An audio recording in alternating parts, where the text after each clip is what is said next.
AP deputy CM Pawan Kalyan ఇవాళ కొండగట్టుకు చేరుకుని అక్కడ మొక్కులు చెల్లించుకోబోతున్నట్లుగా తెలుస్తోంది. అంతేకాకుండా దీనికి సంబంధించి కొంతమంది తెలంగాణ నేతలతో కూడా ఆయన సమావేశం కాబోతున్నారు. అండ్ ఎక్కువగా కొండగట్టు ఆంజనేయ స్వామికి ఏ కార్యక్రమం నిర్వహించినా అక్కడి నుంచే మొదలు పెడతారు. ఎందుకంటే 2009లో ఆయనకు చిన్న ప్రమాదం జరిగింది.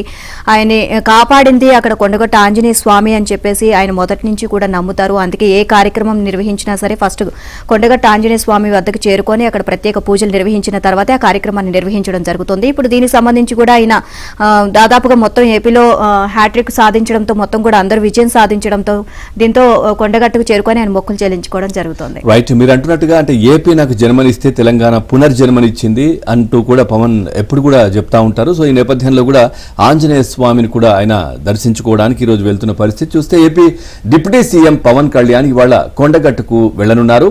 ఈ పర్యటనలో అక్కడ కొలువైన అంజన్నకు ప్రత్యేక పూజలు నిర్వహించనున్నారు.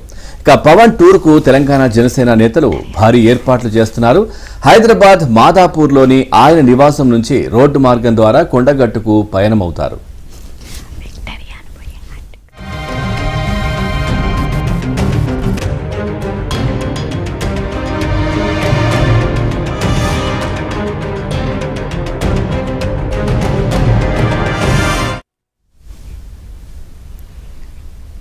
ఈ పర్యటన ద్వారా తెలంగాణలో జనసేన పార్టీ బలోపేతంపై పవన్ ఫోకస్ పెట్టనున్నారు. తెలంగాణలో ప్రజా సమస్యలు, సిరిసిల్ల చేనేత కార్మికుల కష్టాలపై పవన్ మాట్లాడే అవకాశం ఉంది. ఇదే పర్యటనలో కాంగ్రెస్, బీఆర్ఎస్, బీజేపీతో సహా ఇతర పార్టీలకు చెందిన వారు జనసేన పార్టీలో చేరతారని తెలంగాణ జనసేన నేత సాగర్ తెలియజేశారు. ఇక త్వరలో జరగబోయే స్థానిక సంస్థల ఎన్నికల్లో జనసేన పోటీ చేయాలని కూడా తాము విజ్ఞప్తి చేస్తున్నామని చెప్పి తెలియజేయడం జరిగింది. ఇదే అంశానికి సంబంధించి మరింత సమాచారాన్ని మా కరెస్పాండెంట్ శ్రీనివాస్ నాయుడు తెలుసుకుందాం. శ్రీనివాస్, ఈ రోజు పవన్ కళ్యాణ్ కొండగట్టుకు చేరుకొని మొక్కలు చెల్లించుకోనున్నట్లుగా తెలుస్తుంది. ఓవరాల్ గా అప్డేట్స్ ఏంటి?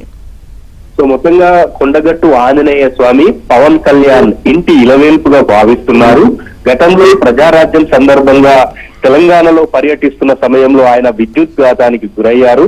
సో అప్పుడు ప్రాణాలతో బయటపడటంతో కొండగట్టు ఆంజనేయ స్వామి తనను రక్షించారని అప్పటి నుంచి ఆంజనేయ స్వామిని ఇంటి ఇలవేల్పుగా భావిస్తూ వస్తున్నారు. జనసేన పార్టీ పెట్టిన తర్వాత కూడా ఆంజనేయ స్వామిని దర్శించుకున్నారు. తాజాగా వారాహి వాహనానికి కూడా తొలి పూజ కొండగట్టు ఆంజనేయ స్వామి సన్నిధానంలోనే జరిగింది. అక్కడే కూటమికి సంబంధించిన పొత్తుల ప్రకటన కూడా పవన్ కళ్యాణ్ తొలిసారి ఆంజనేయ స్వామి సన్నిధిలోనే ప్రకటించారు. సో ఆ స్వామి ఆశీస్సులతోనే ఆంధ్రప్రదేశ్ లో కూటమి భారీ విజయం సాధించింది అని పవన్ కళ్యాణ్ నమ్ముతూ వస్తున్నారు. సో తొలిసారి తెలంగాణలో డిప్యూటీ సీఎం హోదాలో పవన్ కళ్యాణ్ కొండగట్టుకు చేరుకొని స్వామివారికి మొక్కులు చెల్లించబోతున్నారు. ఇదే సమయంలో తెలంగాణలో ఆయన పర్యటన పైన కొంత రాజకీయంగా కూడా ఆసక్తి నెలకొంది. పలు సమస్యల పైన పవన్ కళ్యాణ్ స్పందిస్తూ ఉండటంతో రాజకీయ వర్గాల్లో కొంత ఆసక్తి నెలకొంది. ఇతర పార్టీలకు సంబంధించిన నేతలు కూడా జనసేనలో చేరుతారని హైదరాబాద్ లో నేతలు ప్రకటించిన నేపథ్యంలో ఎవరు అన్న ఆసక్తి కూడా నెలకొంది. సో మొత్తంగా పవన్ కళ్యాణ్ పర్యటనకు సంబంధించి కొండగట్టు ఆంజనేయ స్వామి సన్నిధానానికి వస్తున్న సమయంలో జనసేన పార్టీ నేతలంతా కూడా పెద్ద ఎత్తున ఏర్పాట్లు చేస్తున్నారు. పవన్ కళ్యాణ్ కు భారీ స్వాగత కార్యక్రమాలు కూడా చేస్తున్నారు. మాదాపూర్ నుంచి ఉదయం 7 గంటలకు ఆయన బయలుదేరి 11 గంటలకు కొండగట్టు ఆంజనేయ స్వామి సన్నిధానానికి చేరుకుంటారు. దాదాపు గంటన్నర పాటు స్వామివారికి పూజలు మొక్కులు చెల్లించిన తర్వాత ఆయన 1:30కు అందుబాటులో ఉన్న ముఖ్య నేతలతో మాట్లాడే అవకాశం అయితే ఉంది. అక్కడి నుంచి నేరుగా తిరిగి హైదరాబాద్ వెళ్ళబోతున్నారు.